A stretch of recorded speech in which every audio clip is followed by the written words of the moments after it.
विश्वोत्पत्त्यादि Hathaway तापत्रय विनाशाय श्रीकृष्णाय वयं नमः। कृष्णं नारायणं वन्दे कृष्णं वन्दे व्रजप्रियम् कृष्णं द्वैपायनं वन्दे कृष्णं वन्दे पृथासुतम्। श्रीमद् भागवत महापुराण के तृतीय स्कंद में सृष्टि की रचना का प्रसंग चल रहा है। विदुर जी को मैत्रेय ऋषि ये सारा प्रसंग सुना रहे हैं। अब तक की सृष्टि में कैसे ब्रह्मा जी की उत्पत्ति हुई, फिर ब्रह्मा जी ने ये अन्वेषण किया कि मैं कौन हूं, तो अपने हृदय में ही पहले उनको आवाज आई तप कि तपस्या करो तब पता चलेगा। तो ब्रह्मा जी ने तपस्या की तो उनके हृदय में ब्रह्मा जी को भगवान नारायण के दर्शन हुए और ये ज्ञात हुआ कि उन भगवान नारायण के ही नाभि कमल से ब्रह्मा जी उत्पन्न हुए हैं। फिर ब्रह्मा जी ने बहुत अच्छी स्तुति की भगवान की निर्गुण स्वरूप की। जो भगवान सगुण है वही भगवान निर्गुण भी है। रामचरितमानस की कोई भी स्तुति या भागवत की कोई भी स्तुति, उसमें दोनों भगवान दोनों रूपों का वर्णन है, निर्गुण का भी है सगुण का भी है। तो सगुण के पीछे निर्गुण होना जरूरी है।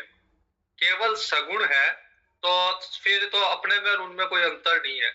केवल जैसे दशरथ जी के पुत्र केवल राम है तो वो अपनी तरह ही है, लेकिन उनके पीछे निर्गुण रूप भी है। उनका जो अमृतमय रूप है, निर्गुण रूप है, शुद्ध शुद्ध चैतन्य स्वरूप है, वो भी है। तो सारी स्तुतियों में निर्गुण सगुण दोनों रूपों का वर्णन। एक भक्त थे महाराष्ट्र के ज्ञानदेव जी, तो विठल भगवान की बहुत आराधना करते थे और विठल भगवान से बातें करते थे। तो कई बार बोलते थे कि मैं तो आपके सगुण रूप को ही वो मानता हूँ, आप सगुण रूप में ही हो, उनको ही मानता हूँ।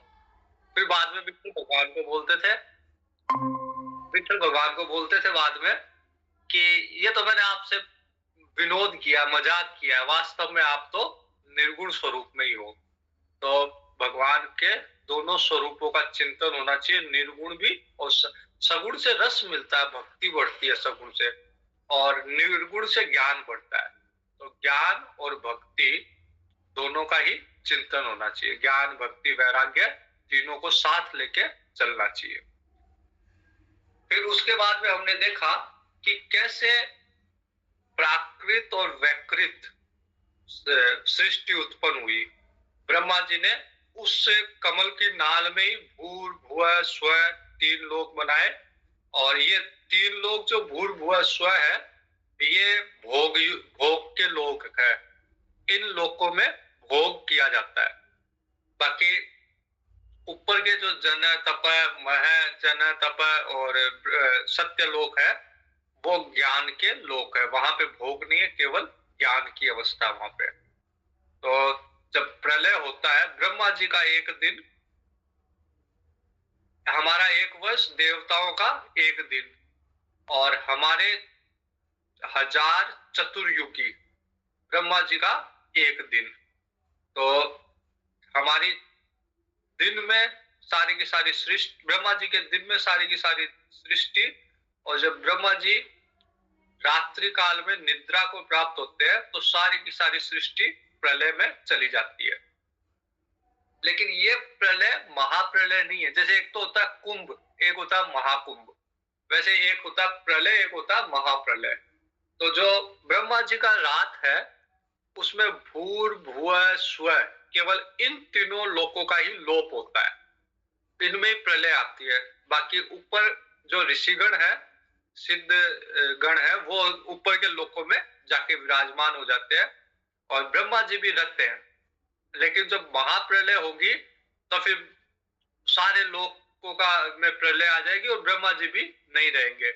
फिर भगवान जो बीज रूप में सारे जीव है वो भगवान में समा जाएंगे अव्यक्त रूप में, और भगवान फिर जब निद्रा से जागेंगे, योग निद्रा से, तो फिर ब्रह्मा जी को प्रकट करके, भगवान की इच्छा होगी तब ब्रह्मा जी प्रकट होंगे, और उसमें से ब्रह्मा जी को पहले वाला ज्ञान देंगे, और ब्रह्मा जी को ये भी आशीर्वाद देंगे कि आप सृष्टि रचना करोगे, लेकिन इसमें अहंकार नहीं होगा, इसमें आप लिप्त नहीं होंगे। तो फिर ब्रह्मा जी ने सृष्टि की, और वो 10 तरह की सृष्टि हमने देखी थी, प्राकृत और विकृत तरह की सृष्टि। विकृत नहीं,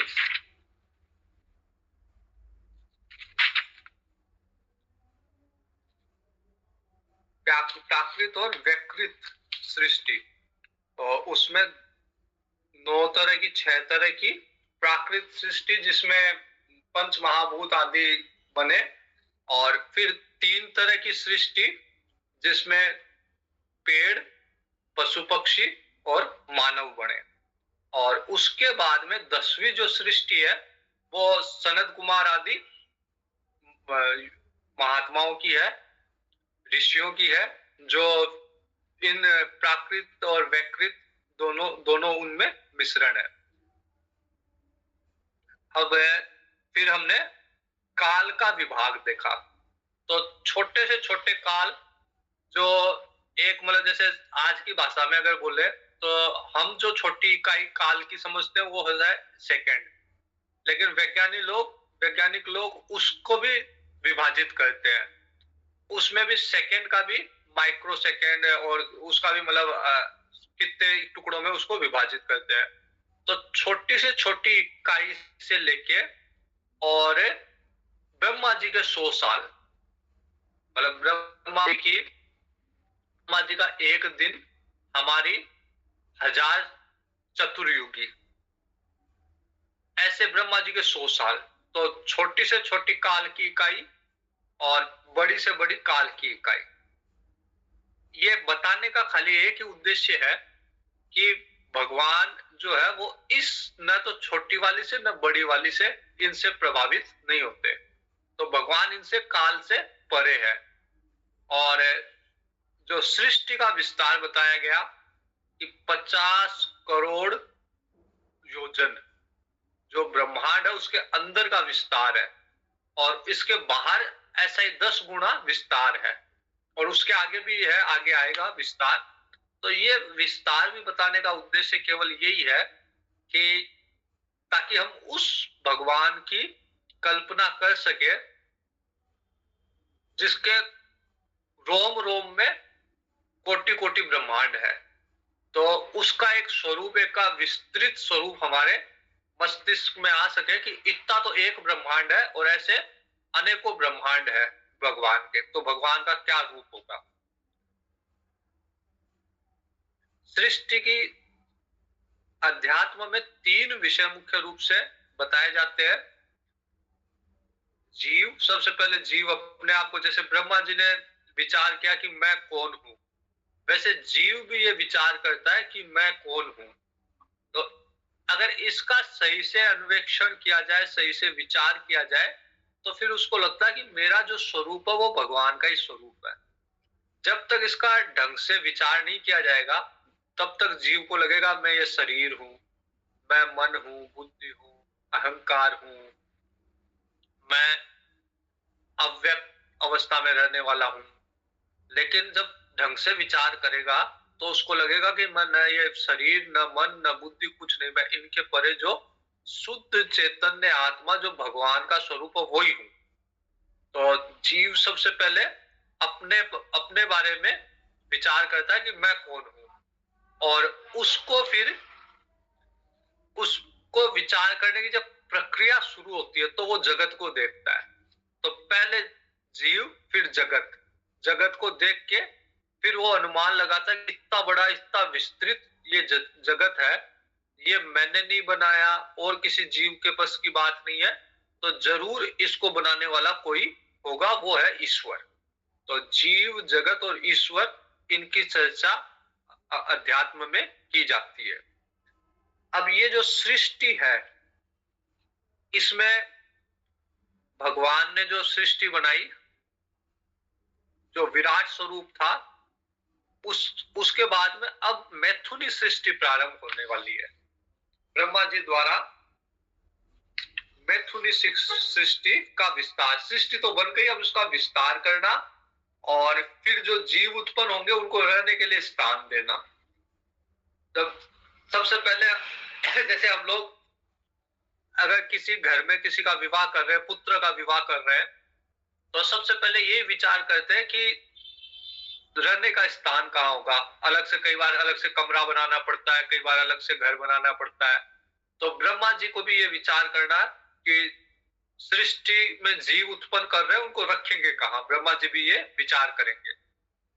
उसके पहले ब्रह्मा जी अब सृष्टि को विस्तार देना चाहते हैं। सृष्टि तो बन गई, अब विस्तार देना है। इसमें क्या होता है कि जब नया काम करते हैं तो तरह तरह के प्रयोग करते हैं हम। कई सफल होते हैं, कई असफल होते हैं, फिर जाके सही रास्ता मिलता है। तो ब्रह्मा जी भी तरह तरह के प्रयोग करेंगे और उनसे फिर तरह तरह की सृष्टि उत्पन्न होगी। फिर जाके मनु महाराज और शत्रुपा जी उत्पन्न होंगे।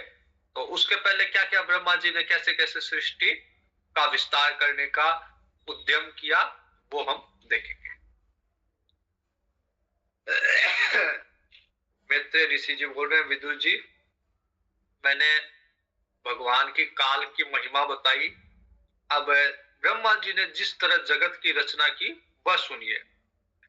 सबसे पहले ब्रह्मा जी ने उत्पन्न किए 5 अज्ञान की वृत्ति, क्योंकि बिना अज्ञान के सृष्टि की उत्पत्ति संभव नहीं है। ज्ञान से तो सृष्टि हो ही नहीं सकती। सृष्टि का आधार ही अज्ञान है। ज्ञान से तो जीव ये मानेगा ही नहीं कि मैं अलग हूं। जीव हमेशा यही मानेगा कि मैं ईश्वर का अंश नहीं, ईश्वरी हूं। तो ईश्वर में मेरे में कोई अंतर नहीं है। तो जब जीव को ये मनाना हो कि ईश्वर नहीं है तो जीव है, तो फिर क्या करना पड़ेगा? अज्ञान का पर्दा डालना पड़ेगा, माया का पर्दा डालना पड़ेगा। तो ब्रह्मा जी ने 5 चीजें उत्पन्न की जो माया का स्वरूप है, अज्ञान का स्वरूप है। सबसे पहले अविद्या। अविद्या यही है कि जो है, जैसे मैं ब्रह्म हूं, अहम ब्रह्मास्मि, लेकिन मैं अपने आप को ब्रह्म नहीं मान के जीव मान गया, यही अविद्या है। और यह संभव कैसे हुआ? ये माया से संभव हुआ, अन्यथा संभव नहीं है। अन्यथा ज्ञान से संभव नहीं है। इसलिए अज्ञान की 5 वृत्तियां जागृत की ब्रह्मा जी ने। अविद्या, अस्मिता, मोह उत्पन्न किया। जो चीज, जैसे मैं, 2 ही विभाग है सृष्टि में, 2 ही विभाग है, एक चेतन है, एक जड़ है। मैं चेतन हूं, जो आत्मा है वो चेतन है, और उसके अलावा सब जड़ है। और ये जो आत्मा है ये ऐसा नहीं है कि मेरे में, आप में, कुत्ते में, बिल्ली में, हाथी में, घोड़े में, सब में अलग अलग आत्मा, ऐसा नहीं है। एक ही आत्मा सब में है। एक ही आत्मा, जो आत्मा मेरे में है वो ही आत्मा कुत्ते में भी, बिल्ली में भी, सब में, चींटी से लेके हाथी तक, और उससे भी बड़ा अगर कोई जीव है तो उसमें एक ही आत्मा है। अब मैंने क्या किया कि 2 विभाग है, एक जड़ और एक चेतन। तो मैंने अपने आप को चेतन होते हुए जड़ मान ली, और जड़ मान के फिर जड़ में मोह उत्पन्न कर लिया। घर पूरी तरह से जड़ है, लेकिन उसमें मोह उत्पन्न हो गया। ये शरीर भी जड़ है, इसमें मोह हो गया। दूसरे का शरीर, भले पति का हो, पत्नी का हो, पुत्र का हो, उसमें मोह हो गया। जब रामचरितमानस में जब बाली मरता है तो तारा शोक करती है बाली के लिए, और भगवान श्री राम जी आके उपदेश देते हैं। यही उपदेश है उनका। क्षितिजल पावक गगन समीरा, पंच रचित अति अधम शरीरा, जीव नित्य कहीं लगे तुम रोवा। तो जो पांच पंच महाभूतों से बना हुआ शरीर है, जो जड़ है, आकाश, क्षितिज, जल, वायु, पृथ्वी, अग्नि, इनसे मिलके बना हुआ शरीर है। और इसके अंदर एक चैतन्य है। होना तो ये चाहिए कि हमको चैतन्य को महत्व देना चाहिए, लेकिन हम चैतन्य को महत्व नहीं देके और जड़ को महत्व देते। जो जड़ है उसी को हम अपना स्वरूप मानते हैं। तो भगवान कहते हैं कि जो जड़ है वो तो तेरे सामने पड़ा है तारा, कि जो क्षितिज, जल, गगन, समीर, इसे जो इनका जो संघात है वो अभी भी तेरे सामने ही है, तो तू क्यों रो रही है?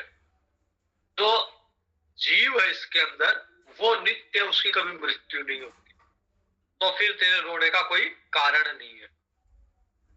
तो ये क्या है? अस्मिता, मोह उत्पन्न होता है अज्ञान के कारण, ज्ञान से नहीं होता। अगर किसी को ज्ञान है तो वो समझता है कि पांच महाभूत से बना हुआ ये संघात तो नष्ट होने के लिए क्षण भंगुर है। ये जैसे अगर कोई सागर में लहर उत्पन्न हो रही है और थोड़ी देर बाद में लहर बंद हो जाएगी, लहर वापस पानी बन जाएगा, तो सागर के तट पे खड़ा हुआ व्यक्ति शोक थोड़ी ना करेगा। उसको पता है कि ये लहर थी, जब लहर थी तब भी पानी ही था, और लहर के बाद में फिर पानी बन गया। तो लहरों को देखने वाला व्यक्ति कभी भी इसके लिए शोक नहीं करेगा, दुख नहीं करेगा कि ये लहर उत्पन्न हुई थी वो नष्ट हो गई, एक नष्ट हुई है दूसरी आएगी। वो दुख नहीं करेगा, बल्कि वो एक के बाद एक दूसरी लहरों को देख के आनंद करेगा, मजे करेगा। वैसे ही जो ज्ञानी पुरुष है वो कभी भी दुख नहीं करेगा किसी की मृत्यु का। उसको पता है कि ये सब लहरें हैं, ये सब उस विराट ब्रह्म में उत्पन्न होने वाली लहर है। आज इस शरीर में, कल उस शरीर में। जैसे पानी में बुदबुदा उत्पन्न होता है ना, थोड़ी देर के लिए उत्पन्न हो रहा है, फिर तो उसकी क्या है कि उसकी आयु इतनी है, एक सेकंड, 2 सेकंड, और कुछ बिगड़ा भी नहीं। जब उत्पन्न हुआ बुदबुदा पानी के अंदर, तब भी कुछ नहीं था, वो पानी ही था, बस उसका रूप परिवर्तित हुआ। और जब नहीं है तब भी पानी है। तो पहले भी पानी, जब बुदबुदा था उस समय भी पानी, और जब नहीं रहा तब भी पानी। तो ज्ञानी की दृष्टि से तो कोई फर्क नहीं पड़ा। बच्चे भले ही शोक करेंगे, दुख करेंगे, बच्चे भले ही रोने लग जाएंगे कि बुदबुदा कहाँ गया, लेकिन ज्ञानी व्यक्ति, समझदार व्यक्ति कभी शोक नहीं करेगा इन चीजों पे। वैसे समुद्र की लहरें, तो समुद्र की लहरें पहले भी पानी, जब लहर है तब भी पानी, और जब लहर नहीं रहेगी तब भी पानी। तो समझदार व्यक्ति के लिए दुख का कोई आधार नहीं है, कारण नहीं। वैसे जीव भी पहले भी ब्रह्म, जब शरीर में है, व्यक्त हो रहा है, स्पंदित हो रहा है, उस समय भी ब्रह्म। और जब ये स्पंदन बंद हो जाएगा, व्यक्त होना बंद हो जाएगा इस शरीर में, तब भी ब्रह्म। तो जो जिसकी ब्रह्म दृष्टि है वो ये जानता है कि जब शरीर में नहीं था तब भी ब्रह्म था, और है तब भी ब्रह्म है, नहीं रहेगा तब भी ब्रह्म रहेगा, इसलिए उसको दुख नहीं होगा। तो ब्रह्मा जी ने 5 अज्ञान पहले उत्पन्न किए। सबसे पहले अविद्या, फिर अस्मिता। पहले तो जो ब्रह्म था उसने अपने आप को जीव मान लिया, और जीव भी माना, और उसके बाद में शरीर मान लिया, और उसके बाद में मोह उत्पन्न हुआ, और मोह के बाद में फिर महामोह उत्पन्न हुआ, उसमें राग उत्पन्न हुआ। बस मैं जो चाहता हूं वैसा ही होना चाहिए, मेरी मन की मर्जी होनी चाहिए, और जो चीज मेरे पास है उसको मैं छोड़ने को तैयार नहीं हूं, मैं पकड़ के बैठ गया। स्वामी जी कहते थे कि मतलब संसार नहीं पकड़ता, बल्कि हम संसार को पकड़ते हैं, हम जबरदस्ती राग कर लेते हैं।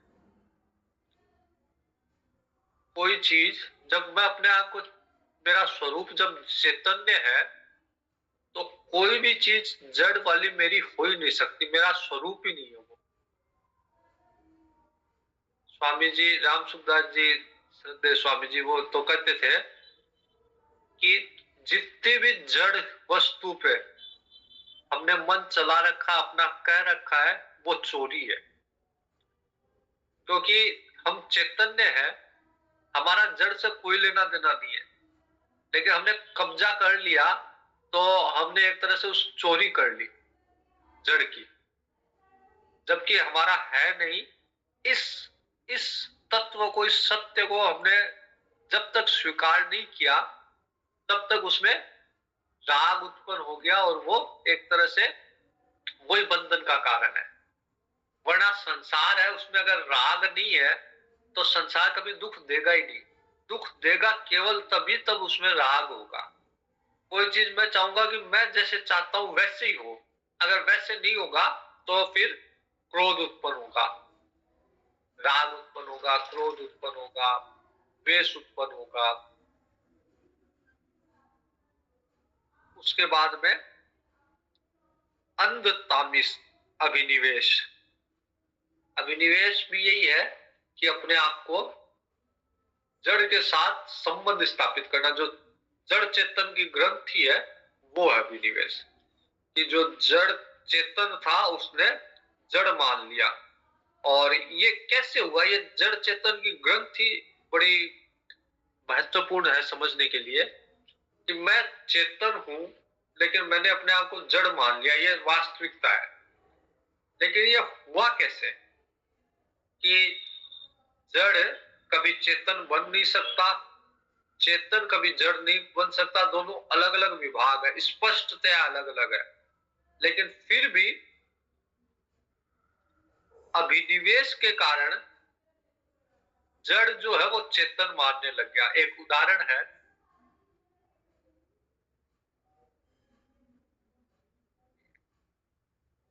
कि जैसे एक लोहा है, लोहे की एक गेंद है और अग्नि है, दो अलग अलग चीजें हैं। लोहा काला, अग्नि लाल। अब लोहे का जो रंग है वो काला है, अग्नि में उसको तपाओ तो वो लोहा जो है लाल दिखने लग जाएगा, जबकि लोहा काला ही रहेगा। लेकिन अग्नि के संगत और उसका अभिनिवेश हो गया, अब वो लोहा जो काला था वो लाल दिखने लग गया। इसका भी और परिष्कृत उदाहरण है कि जैसे एक मणि है, स्फटिक मणि, वो पारदर्शी है, उसमें कोई रंग चढ़ नहीं सकता। लेकिन किसी लाल कागज के ऊपर रख दे तो ऐसा आभास होता है कि ये मणि लाल रंग की है, जबकि मणि का रंग बदला नहीं है, लेकिन आभास हो रहा है। वैसे ही लाल को हटा के उसकी जगह काला रख दो, मणि काली लगने लग जाएगी। उसको काला को हटा के हरा रख दो, मणि हरी लगने लग जाएगी। तो वैसे ही आत्मा है, जिस शरीर में व्यक्त हो रही है, ऐसे लगता है कि ये शरीर ही मेरा स्वरूप है, जबकि शरीर नहीं है, मेरा स्वरूप है शुद्ध आत्मा। तो पहले ब्रह्मा जी ने ये 5 अज्ञान रचा, इसी से सृष्टि विस्तार है। बिना अज्ञान के ज्ञान अवस्था में सृष्टि है ही नहीं। ज्ञान अवस्था में तीनों तत्व साम्य में रहते हैं, सत्व रजो तमो। व्यक्ति गुणातीत अवस्था में रहता है। तो अज्ञान होगा तभी ये तीनों गुणों में क्षोभ उत्पन्न होगा, और उसी से सृष्टि उत्पन्न होगी। तो जो अज्ञान में, एकदम शुद्ध अज्ञान में ब्रह्मा जी ने सृष्टि रची, उसको देख के ब्रह्मा जी भी प्रसन्न नहीं हुए। ब्रह्मा जी ने देखा सृष्टि तो रची थी मैंने, लेकिन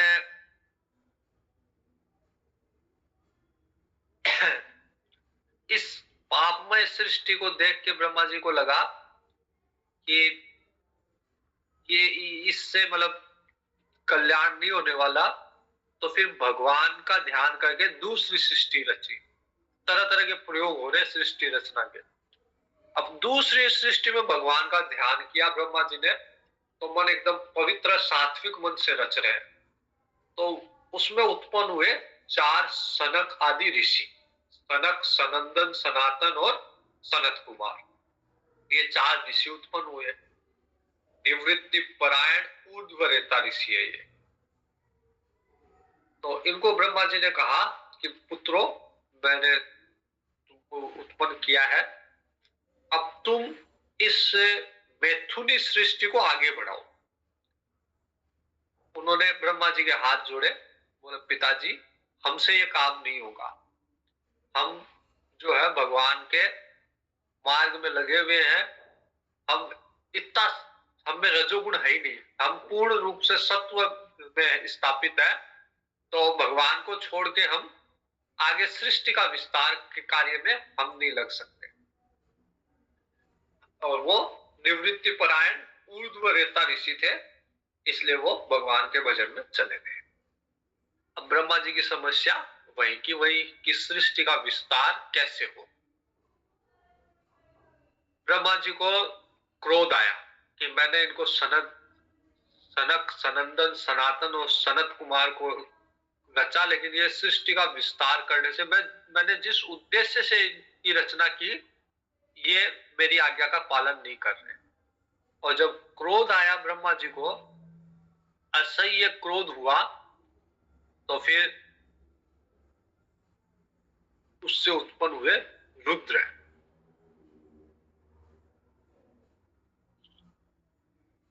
ब्रह्मा जी के नेत्रों के मध्य से एक बालक उत्पन्न हुआ और वो रोने लग गया।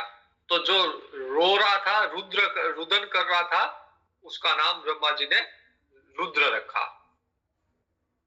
जैसे ही उत्पन्न हुआ, उसने ब्रह्मा जी से कहा कि मेरे को रहने का स्थान बताओ और मेरा नाम क्या है। तो ब्रह्मा जी ने कहा कि अच्छा रो मत सबसे पहले, और कहा पुत्र रो मत, मैं अभी तुम्हारी इच्छा पूर्ण करता हूं। और जब बालक फूट फूट के रो रहा था, इसलिए ब्रह्मा जी ने उसका नाम रख दिया रुद्र। ब्रह्मा जी ने कहा पहले ही मैंने इंद्रियां, प्राण, हृदय, आकाश, वायु, अग्नि, जल, पृथ्वी, सूर्य, चंद्रमा, ये स्थान रच रखे हैं। तो तुम इन स्थानों में अलग अलग नामों से, रुद्र 11 रुद्र होते हैं, तो 11 रुद्रों के नाम है मनु, मनु, मीनस, महान, शिव, ऋत ध्वज, उग्र रेता, भव, काल, वामदेव, धृतव्रत। तो इनमें तुम निवास करो। इन तो नाम भी हो गया और रहने का स्थान भी बता दिया। सनत कुमार थे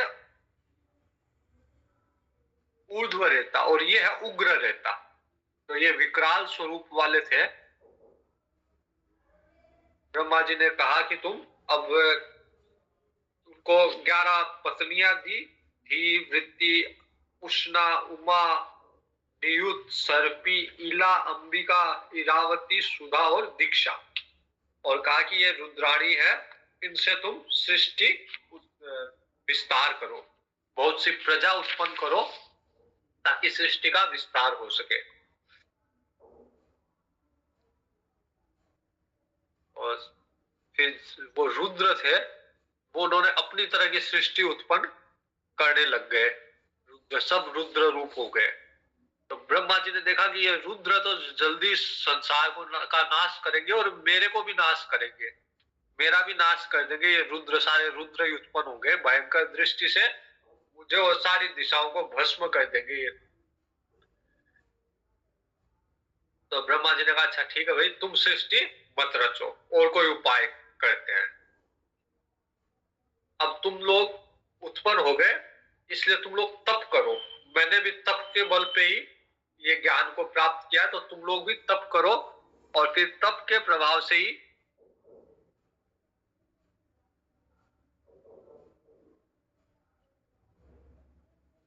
तुम प्राणियों को सुख देने वाले बनो। अभी प्राणियों को दुखी करने वाले हो, रुद्र रूप हो, उग्र रेता हो, इसलिए तप करो, तप के बाद में तुम प्राणियों को सुख प्रदान करने वाले होंगे।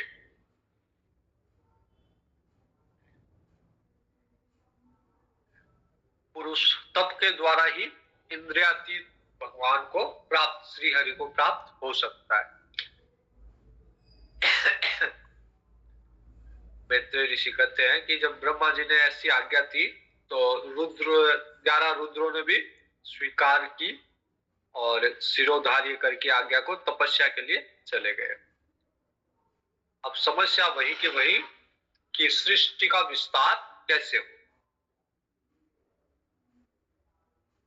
ब्रह्मा जी ने फिर संकल्प लेके सृष्टि के विस्तार का संकल्प लेके भगवान का ध्यान, भगवान की शक्ति से संपन्न होकर भगवान का ध्यान करके 10 पुत्रों को और उत्पन्न किया।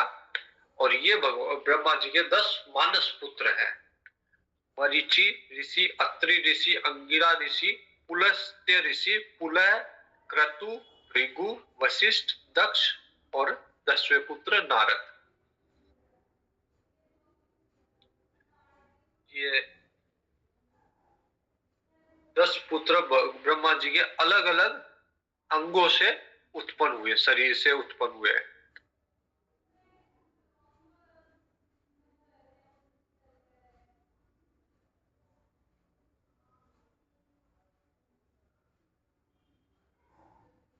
ब्रह्मा जी कहते हैं कि मैं अब सुव्यवस्थित रूप से लोकों की रचना करूंगा। और ब्रह्मा जी के मुख से चारों वेद प्रकट हुए। तो वेद अपौरुषीय, ब्रह्मा जी के पहले भी भगवान ने वर दिया था कि वेद जो है वो सदैव व्याप्त रहेंगे। तो पहले से वेद थे, अब केवल व्यक्त ब्रह्मा जी के मुख से हो रहे हैं। बाकी ब्रह्मा जी ने उत्पन्न नहीं किए, पहले से थे। लेकिन चारों वेद, उपवेद, न्याय शास्त्र और 4 जो वेदों के मतलब यज्ञ में अलग अलग वेदों के अलग अलग आचार्य होते हैं। होता, उद्गाता, अधर्व्यु और ब्रह्मा, ये 4 अलग अलग वेदों के 4 अलग अलग आचार्य, ये सब उत्पन्न किए ब्रह्मा जी ने। तो विदुर जी पूछ रहे हैं कि जब ब्रह्मा जी ने अपने मुख से वेदों की रचना की तो कौन से मुख से कौन सा वेद उत्पन्न हुआ, ये विदुर जी का प्रश्न है। तो ब्रह्मा जी ने पूर्व, दक्षिण, पश्चिम, उत्तर, इनसे क्रमशः ऋग्वेद, यजुर्वेद, सामवेद और अथर्ववेद उत्पन्न किए। तो ब्रह्मा जी क्या है कि ब्रह्मलोक पे ब्रह्मा जी के चारों मुख से हमेशा वेद की ध्वनि चलती रहती है, वेदों के पाठ चलते रहते हैं। हमारे आचार्य जी बोलते थे कि इस अभी जो ज्ञान दे रहा हूं, इसको धारण करके अभी इसी संसार में मुक्त हो जाओ, वरना ब्रह्मलोक भी चले गए तो ब्रह्मा जी भी वो वापिस वही ज्ञान देंगे। और वो कहते थे मेरा तो एक ही मुख है, तो मैं तो क्या थक जाता हूँ थोड़ी देर बाद में। ब्रह्मा जी के तो 4 मुख है, 4 मुख से निरंतर ब्रह्मा जी ज्ञान देते रहते, वो थकते भी नहीं है। तो तुमको हमेशा फिर वही सुनना पड़ेगा, इसलिए यही सुनो, उसका विचार करो, मनन करो और उससे यही मुक्त हो जाओ। तो ब्रह्मा जी 4 मुखों से 4 वेद हमेशा ब्रह्मा जी उच्चारण चलता रहता है।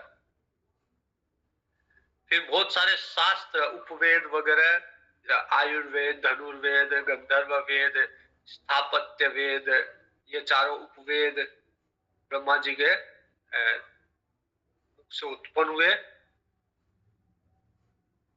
फिर इतिहास पुराण के रूप में 5वां वेद भी उत्पन्न हुआ। धर्म के 4 अंग, विद्या, दान, तप और सत्य, ये धर्म के 4 अंग है। फिर चारों आश्रम, ये सब उत्पन्न हो रहे हैं। अब ब्रह्मा अलग अलग आश्रमों के अलग अलग वृत्तियां उत्पन्न हो रही है। जैसे ब्रह्मचारी की वृत्ति है, सावित्र, प्रजापत्य, ब्राह्म्य और बृहद। ये कैसे चार अवस्था में ब्रह्मचर्य का पालन करना है, ये चार वृत्तियां उत्पन्न हुई। फिर गृहस्थ की वृत्तियां हैं, वार्ता, संचय, शालीन और सुलोच्छ। ये चार वृत्तियां गृहस्थ के लिए, ऐसे ही वानप्रस्थ के लिए और सन्यास के लिए। सन्यास में चार सन्यासी, चार तरह के सन्यासी उत्पन्न हुए। उसमें कुटीचक, बहुदक, हंस और निष्क्रिय परमहंस। तो कई बार अपने स्वामी जी दिनेश गिरी जी इसका वर्णन करते हैं कि चार तरह के सन्यासी होते हैं। एक तो होता है जो आश्रम स्थानधारी होता है, कुटीचक बोलते हैं, तो स्थान बना के बैठता है, आश्रम बना के बैठता है, तो उसका कार्य समाज में धर्म की स्थापना करना। और बाकी जो अन्य साधु है वो भी स्थानधारियों के पास ही जाते हैं। अगर कोई जैसे हंस, परमहंस को अगर कहीं शहर में जाना है, बस्ती में आना है, तो वो बस्ती में नहीं जाके स्थानधारी के पास ही जाते हैं। कोई महंत है, कोई स्थान का, उसी के पास जाते हैं और वो धर्म की स्थापना भी करता है, उनका पालन भी करता है। दूसरी कोटि के सन्यासी है, वो है बहुदक। बहुदक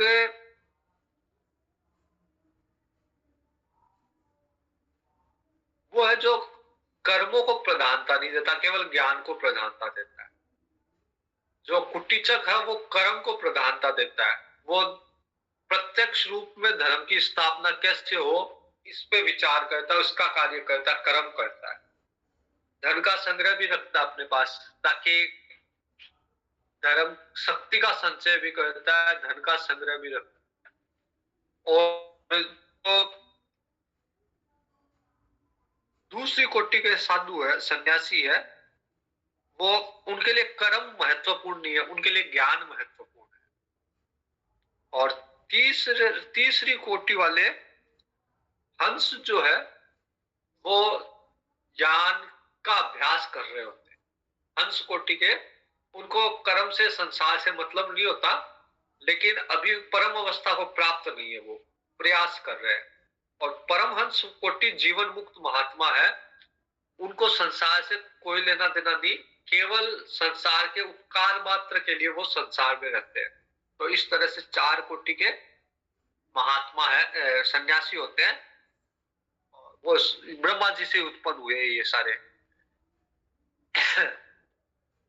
फिर चार विद्याएं उत्पन्न हुई, ओंकार प्रकट हुआ, छंद उत्पन्न हुए तरह तरह के, गायत्री छंद, उष्णिक छंद, त्रिष्टुप छंद, अनुष्टुप छंद। गीता सारी अनुष्टुप छंद में है, गायत्री मंत्र गायत्री छंद में है।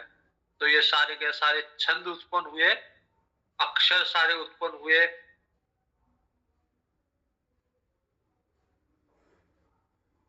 और इसके बाद में ये सब उत्पन्न करने के बाद में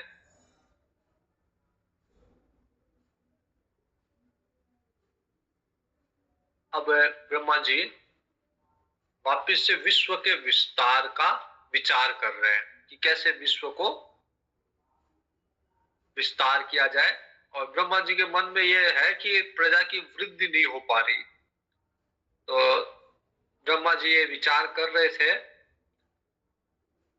और उनको लगा कि कोई देव जो है वो बाधा बन के उत्पन्न हुआ। इस तरह का विचार कर रहे थे कि अचानक ही उनके शरीर के दो भाग उत्पन्न हुए और उससे एक भाग जो है वो स्त्री बना, एक भाग पुरुष बना। तो जो पुरुष वाला भाग है वो मनु महाराज उत्पन्न हुए और स्त्री वाले भाग से शत्रुपा जी उत्पन्न हुए।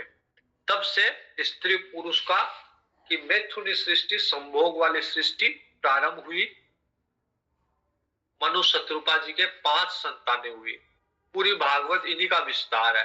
जो आगे भागवत की कथाएं होगी वो इन 5 मनु शत्रुपा के 5 संतानों का ही विस्तार है।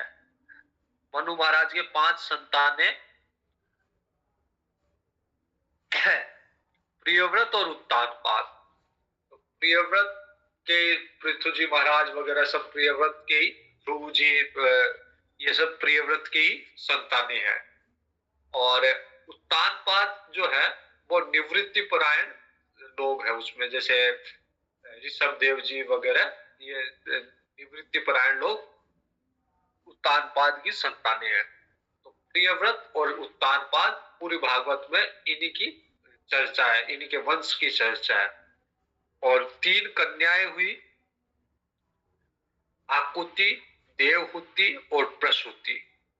आकुति का विवाह रुचि प्रजापति से हुआ, देवहूति का विवाह कर्दम जी से हुआ, और प्रसूति का विवाह दक्ष प्रजापति से हुआ। तो 2 का विवाह तो प्रजापति, एक का विवाह रुचि प्रजापति, एक का विवाह दक्ष प्रजापति, और देवहूति का विवाह कर्दम ऋषि से हुआ। अब जब सृष्टि उत्पन्न हो गई, अब सृष्टि का क्रम निर्धारित हो गया कि कैसे मैथुनी सृष्टि से एक स्त्री होगी, एक पुरुष होगा, ये सृष्टि को विस्तार करेंगे। तो जब सृष्टि का विस्तार होने वाला है तो फिर मनुष्य उत्पन्न होने वाले, तो उनको रहने के लिए स्थान चाहिए मनुष्यों को। उस समय पृथ्वी थी वो रसातल में जा चुकी थी। पृथ्वी, क्योंकि भगवान प्रलय था, प्रलय के अंदर पृथ्वी अपना स्थान छोड़ के रसातल में धस गई थी। तो अब वराह भगवान वराह का अवतार लेके पृथ्वी को बाहर निकालेंगे। भगवान के वराह अवतार की कथा है।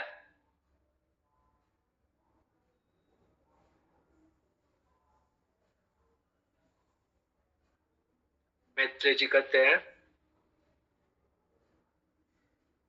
कि मनु महाराज और शत्रुपा जी का जन्म हुआ, तब उन्होंने हाथ जोड़ के ब्रह्मा जी से कहा कि आप जीवन दाता है, आपकी संतान, ऐसा कौन सा हम लोग कर्म करें जिससे आपकी सेवा बन सके, आपकी क्या आज्ञा है, हम लोग को क्या करना चाहिए। ब्रह्मा जी प्रसन्न हो गए और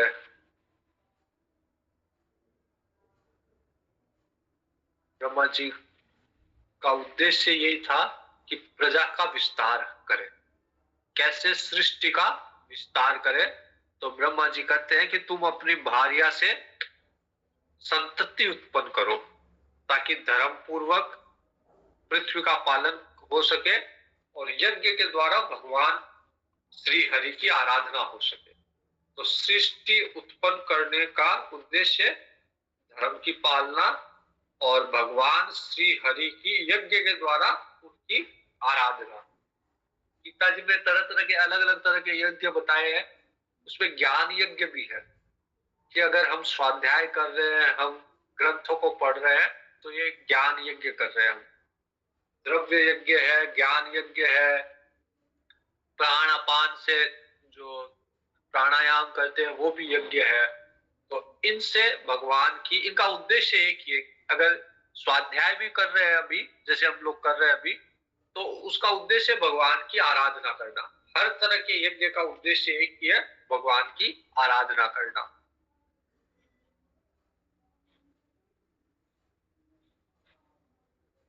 तो ब्रह्मा जी कहते हैं कि अगर तुम लोग प्रजा उत्पन्न करोगे और प्रजा का पालन करोगे तो इससे भगवान श्री हरि भी प्रसन्न होंगे। मनु महाराज कहते हैं कि आपकी आज्ञा का पालन अवश्य करेंगे, लेकिन जो प्रजा उत्पन्न करेंगे जगत में, मेरे और मेरी भावी प्रजा को रहने के लिए स्थान बताइए। पृथ्वी समय प्रलय के जल में डूबी हुई है। ब्रह्मा जी बहुत देर तक मन में सोचते रहे कि इसको, पृथ्वी को कैसे निकाला जाए, कैसे निकाले, क्या उद्यम करे जिससे पृथ्वी बाहर आए। ब्रह्मा जी फिर भगवान की शरण में जाते हैं। ब्रह्मा जी को लगता है कि मेरे बस का नहीं है, भगवान श्री हरि की शरण में जाते हैं और ब्रह्मा जी विचार कर रहे थे। इसी बीच में ब्रह्मा जी के नासी छिद्र से, नाक से एक अंगूठे के बराबर एक वरा निकला और देखते देखते वो वरा शिशु जो था वो विस्तार करता गया अपना, और क्षण भर में ही हाथी के बराबर हो गया। फिर और विस्तार करके पर्वत के जितना होके वराह गरज करने लग गया। सब ऋषि गण मुनिगण मंत्रों के द्वारा वराह भगवान की स्तुति कर रहे हैं। भगवान बड़े प्रसन्न हुए और गर्जना करके भगवान जल के अंदर प्रवेश कर गए।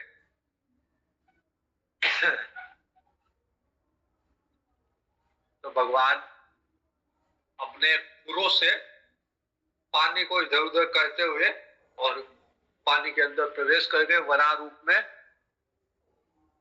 और पानी के अंदर नाक से सूंघ सूंघ के पृथ्वी का पता लगा रहे हैं कि पृथ्वी कहाँ है। अभी भी जो वराह होते हैं, जो सुअर होते हैं, शुकर होते हैं, वो सूंघते रहते हैं पृथ्वी को। तो भगवान वराह भगवान भी सूंघ सूंघ के पृथ्वी का पता लगा रहे हैं कि पृथ्वी कहाँ गई। रसातल में उनको पृथ्वी दिखी। उन्होंने पृथ्वी को देखा, सारे जीवों की आश्रय भूता जो पृथ्वी है उसे देखा। भगवान ने पृथ्वी को प्रलय काल में अपने उदर में लीन कर लिया था। तो अब रसातल से ऊपर पृथ्वी ला रहे भगवान। और मार्ग में बहुत सारे राक्षस, जिसमें हिरण्याक्ष मुख्य रूप से युद्ध करता है भगवान से। हिरण्याक्ष भगवान उसका उद्धार करके उसको हिरण्याक्ष को मार के और पृथ्वी को दांतों की नोक पे पृथ्वी को धारण करके जल से बाहर लाते हैं। और जैसे भगवान पृथ्वी को बाहर लाते हैं, सारे ऋषि मुनि भगवान की स्तुति करते हैं। तो शुकर जो सुअर होते हैं, वराह होते हैं, उनको पृथ्वी से कहते हैं बहुत प्रेम होता है। इसलिए पृथ्वी की सारी गंदगी वो खाते रहते हैं, पृथ्वी को साफ बनाते रहते हैं, स्वच्छ करते रहते हैं और हमेशा पृथ्वी को सूंघते रहते हैं। और वराह भगवान पृथ्वी को रसातल से ऊपर लेके आए। सब ऋषिगण उनकी स्तुति कर रहे हैं। स्तुति कल देखते हैं।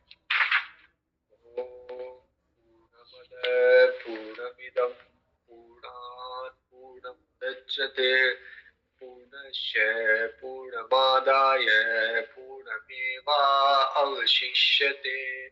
ओम शांति शांति शांति। हरि ओम श्री गुरु नमः। हरि ओम।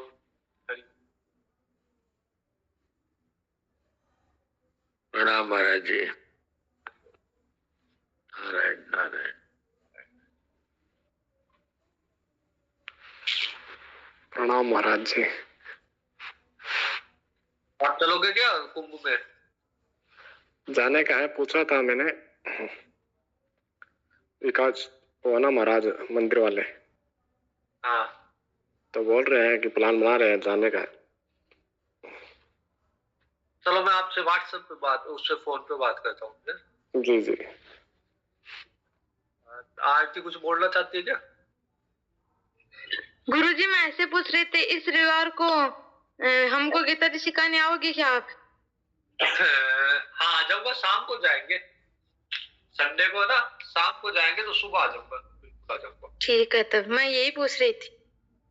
हाँ इस बार को तो आ जाऊंगा और उसके आगे से फिर तुमको संभालना पड़ेगा। तुमको गजेंद्र जी, ये दीपांशु आता है, तुम लोगों को संभालना है ना।